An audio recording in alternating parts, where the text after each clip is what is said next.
জি। রায়হান নেত্রকোনা হ্যাঁ। থেকে না? জি ভাই। আচ্ছা, ওকে। আপনি একটু অ্যানালাইটিকে আসেন। আমি দেখতে পাচ্ছি যে আপনার বর্তমানে একটা অর্ডার রানিং রয়েছে, যেটা কিনা $10 প্রাইসের মধ্যে। এটা আপনি অলরেডি কিন্তু ডেলিভারি দিয়ে দিয়েছেন। Very good Rayhan. জি। দেখি জি আপনি ভাই। একটু অ্যানালাইটিকে আসেন। Okay, very good. আমরা দেখতে পাচ্ছি আর্নিং টু ডেট উনি মোটামুটি এখানে আর্নিং করছেন হচ্ছে কত, $411। হ্যাঁ, ওনার অ্যাভারেজ সেলিং রিভিউ রয়েছে এখানে 38.36। Order completion rate 100%। মোট অর্ডার কমপ্লিট করছে 15টা।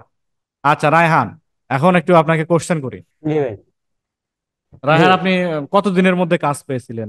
আপনি আমাদের কাছে কোর্স করার পরে কতদিন পরে কাজ পেয়েছিলেন? আমি তো খুব অল্প সময়ের মধ্যে আমি আপনার ক্লাস মানে করার অবস্থায় আমি মানে অল্প দিনের ভিতরে আমি মানে কাজ পেয়ে যাই। অল্প দিনের মধ্যে কাজ পেয়ে গেছেন, আচ্ছা।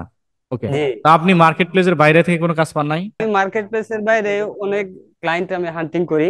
মার্কেট প্লেসের বাইরে থেকে অনেক ক্লায়েন্ট আনার চেষ্টা করি বা আনিও ফাইবারে। আর কিছু কিছু বায়ার আছে আমি মার্কেট প্লেসের বাইরেই বড় বড় বায়ারের কাজগুলা আমি মার্কেট প্লেসের বাইরেই কাজ করে থাকি। তো আপনি এ পর্যন্ত আপনি বাইরে যেসব কাজ করেছেন, বাইরে কি পরিমাণে আপনি ডলার নিয়ে আসছেন বাইরে রেমিটেন্স হিসেবে? বাইরে একটা কোম্পানিতে আমি আপনার প্রায় 8 মাস ধরে জব করতেছি 8 মাস কন্টিনিউ। ধরে জব করতেছেন? কোন কোম্পানি, মানে হ্যাঁ। কোন দেশি কোম্পানি? এটা আমেরিকা, আমেরিকান একটা ইউএসএ, কোম্পানি। জর্জিয়া, জর্জিয়াতে। জর্জিয়াতে, এটা আচ্ছা। হলো হেলথ একটা, হ্যাঁ এটা হেলথ একটা প্রতিষ্ঠান, স্বাস্থ্য বিষয়ক। এই প্রতিষ্ঠানের সাথে আমি অলরেডি ইনভলভ। আচ্ছা। আর আপনার এছাড়াও একটা নতুন আর একটা কোম্পানি আছে, এটা রিয়েল এস্টেট। এই কোম্পানির সাথে অলরেডি আমি কাজ রানিং চলছে। এটা আচ্ছা, নতুন গুড। একটা কোম্পানি, কোম্পানি ভালো আছে। এভারেজ আপনার এছাড়াও আরো মার্কেট বেশ প্লেসের, কোম্পানিতে রায়হান শোনেন, কাজ করে। এভারেজ আপনার মার্কেট প্লেসের বাইরে জি। থেকে কিরকম আর্নিং আসে রায়হান? মার্কেট প্লেসের বাইরে থেকে, হুম হুম। মার্কেট প্লেসের বাইরে থেকে আমি মূলত মেইন ইনকামটা বাইরে থেকেই করি। আচ্ছা, কিরকম আসে মাস? বাংলাদেশি টাকা হিসেব করলে কয় টাকা হয়? হিসাব করলে ভাই আমার ঘরে প্রায় এই $200 মতো আর্নিং করতে পারি। তার মানে 22,000 টাকা আপনি প্রতি মাসে পাচ্ছেন বসে থেকে। হ্যাঁ, জি। মার্কেট প্লেসে ঝামেলা ছাড়া। হ্যাঁ, জি ভাই।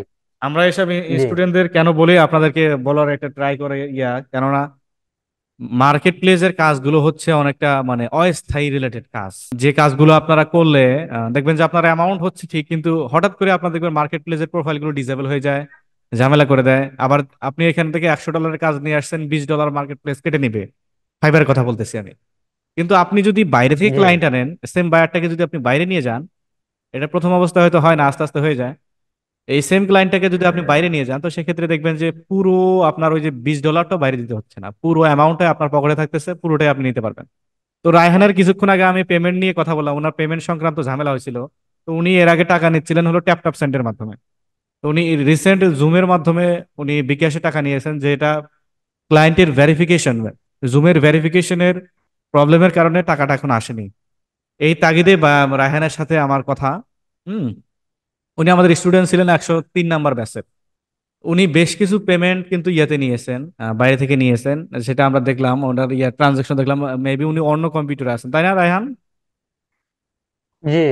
কম্পিউটারে তো অভাব নাই রায়হানের, তাই না? সফল জি আমি ফ্রিল্যান্সার। তো এই ভাই দোয়া করেন ভাই। অবশ্যই দোয়া থাকবে, কেন দোয়া থাকবে না? তো না ফাইবার মার্কেট প্লেস বা অন্যান্য অ্যাকাউন্ট গুলো আমি একটা পিসিতে রাখি, এটার মধ্যে আমি বেশি ব্রাউজ করি না। এটাই আমি আপনাদেরকে বলা অন্য হয়েছিল একটা যে, পিসির মধ্যে আমি হ্যাঁ, ইনস্টল করি। জি। এটাই ইনস্ট্রাকশন থাকে যে আপনাদের সেফটির যদি জন্য ভাই।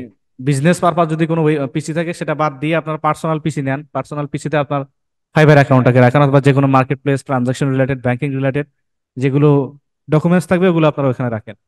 তো রায়হান, একটা কথা বলেন, যে অনেকে বলে যে লিড জেনারেশনের কোনো ভবিষ্যৎ নাই। এটা আসলে কতটা গ্রহণযোগ্য একটু বলেন তো আপনি। ভাই আমি এই সেক্টরে আপনার যে মানে আপনার কাছ থেকে ট্রেনিং নেওয়ার পরে এবং আমি মার্কেট রিসার্চ করার পরে আমি দেখলাম প্রায় প্রত্যেকটা ক্যাটাগরিতে কিন্তু লিডের দরকার। হুম হুম এখন মেইন বিষয়টা হচ্ছে ক্লায়েন্টকে আমাদের হান্টিং করার জন্য ক্লায়েন্টকে বিষয়টা বোঝানো দরকার যে তার কোম্পানিতে কেন লিডটা ইম্পর্টেন্ট। হুম হুম হুম হুম হুম। যদি আমরা ভালো করে প্রেজেন্টেশন, যেমন মনে করেন একজন গ্রাফিক্স ডিজাইনার, সাপোজ একজন কনসালটেন্ট, উনি উনার কাছে কোন ধরনের লিডটা আমি প্রোভাইড করতে পারি, দ্যাটস লিটারেলি রাইট, কি এটা কিন্তু ইম্পর্টেন্ট করবে কথা, উনি হয়তো এইটা যদি গুছিয়ে। আমি হ্যাঁ, হ্যাঁ। আরে, হ্যাঁ, আপনি হয়তো গুছিয়ে উনি বলতে কিন্তু পারেননি, আমি একটু নির্দিষ্ট গুছিয়ে এক্সপার্ট বলি না। আপনাকে। আপনি মার্কেটার হন, জি, আপনি ওয়েব ডেভেলপার হন, আপনি গ্রাফিক ডিজাইনার হন, আপনি রিয়েল এস্টেট এক্সপার্ট হন, প্রত্যেক ক্ষেত্রেই আপনার লিডের মানে কাস্টমারের প্রয়োজন আছে। যেমন আপনি লিডার গ্রাফিক ডিজাইন প্রয়োজন। রয়েছেন, আপনি গ্রাফিক ডিজাইন রয়েছেন, গ্রাফিক ডিজাইনার, আপনার হয়তো ব্যানার ডিজাইন করে দিতে হচ্ছে। আপনি ব্যানার ডিজাইন করে কাকে দিলেন? হয়তো কোনো কোম্পানিকে দিলেন। সেই কোম্পানি করবে কি, সেই ব্যানারটা নিয়ে আলটিমেটলি সে প্রচারই চালাবে, লিড কালেক্ট করার জন্য করতেছে, সংগ্রহ করতেছে। যেমন আপনি দেখেন যে লাক্সের বিভিন্ন আমরা অ্যাডভার্টাইজমেন্ট দেখি, আমরা যদি যাই, বাজারে যাই, বিভিন্ন কফি শপে যাই, বিভিন্ন ধরনের আমরা লাক্সের সহ আরো অন্যান্য কোম্পানির বিজ্ঞাপনগুলো দেখতে পাই। এগুলো আসলে কে ডিজাইন করে? একজন ডিজাইনার ডিজাইন করে। আলটিমেটলি কি হয়, সেই ব্যানারের মাধ্যমে, সেই ওয়েবসাইটের মাধ্যমে, সেই ওয়েব আপনার মাধ্যমে, বিভিন্ন ফানেলের মাধ্যমে সে কিন্তু লিড জেনারেট করে। তার মানে আমরা একটা সাইকেলের মধ্যে আছি, যে সাইকেলটা বিদ্যমান হচ্ছে। আপনি যে কোনো সেক্টরে যান না কেন, আপনার কাস্টমারের প্রয়োজন আছে, টাকার প্রয়োজন আছে, তাই কিনা রায়হান? জি, অবশ্যই। আমি প্রত্যেকজন তার স্টুডেন্টকে একটা যে কোশ্চেনটা ফানেল করে দরকার, থাকি তার একটা। জি, সেটা হচ্ছে যে, রায়হান, অনেকে বলে যে চ্যাট জিপিটি চলে আসছে। চ্যাট জিপিটি চলে আসার পরে আমরা যারা lead generation data entry specialist আছি, এনাদের আসলে কোনো ভাত মরে গেছে কিনা, কি বলেন তো আমাকে? একদম সলিড রিভিউ না, দেব। না, না, না, না, না, এটা আসার পরে আসলে যারা এক্সপার্ট আছে বা যারা এই বিষয়ে কাজ জানে তাদের আরো হেল্প হয়েছে। যেমন সুবিধা আমার হয়েছে। কিন্তু অনেকটা হেল্প চ্যাট জিপিটি। জি, গুড। আমি অনেক সুবিধা পাইছি চ্যাট জিপিটি থেকে, আমি অনেক বেনিফিট নিচ্ছি। আচ্ছা। ঠিক তো আছে, এগুলা আসার জন্য আরো আমাদের জন্য বেনিফিট। আর এগুলো আসলে এই চ্যাট জিপিটি বা অন্য ধরনের যতগুলা এআই আছে, এআই টুল আছে, এগুলা মাধ্যমে আমরা হেল্প নিয়ে আরো বেশি ক্লায়েন্টকে আমরা জেনারেট করতে পারি। আচ্ছা এতে রায়হান, চ্যাট যারা, জিপিটির মাধ্যমে আমাদের শোনেন ক্লায়েন্ট। রায়হান, জি, যারা নতুন ফ্রিল্যান্সিং এ আসতে যাচ্ছে তাদের প্রতি আপনার পরামর্শ কি থাকবে?